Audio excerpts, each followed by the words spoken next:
पाकिस्ताननं पीओके खाली करावं, भारत पाकमधील सिंधू पाणी करार स्थगितच राहणार, भारतीय परराष्ट्र खात्याकडून स्पष्ट. जम्मू काश्मीरबाबतचे प्रश्न द्विपक्षीय पद्धतीनं सोडवले जाणार, आम्हाला कुणाची मध्यस्थी मान्य नाही. भारत आणि अमेरिकेमधील चर्चेमध्ये व्यापाराचा मुद्दा नव्हता. ट्रम्प यांच्या दाव्यावर परराष्ट्र मंत्रालयाकडून स्पष्टीकरण. पहलगाम हल्ल्याची जबाबदारी टीआरएफ संघटनेनं घेतली होती. टीआरएफला दहशतवादी संघटनांच्या यादीमध्ये टाकावं, भारताची मागणी.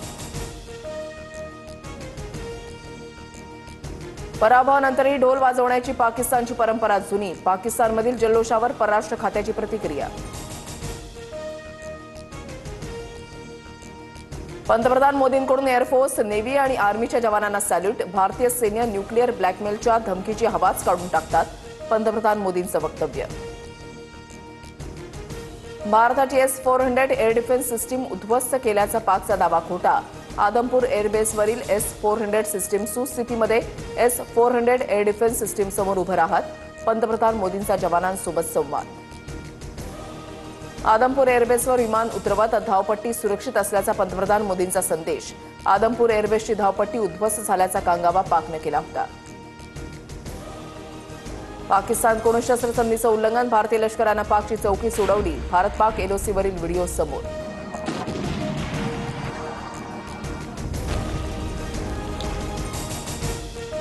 जम्मू काश्मीरच्या शोपियानमध्ये भारतीय लष्कराचं ऑपरेशन केलर. लष्कर ए तैयबाचे 3 दहशतवादी ठार, 2 दहशतवाद्यांची ओळख पटली.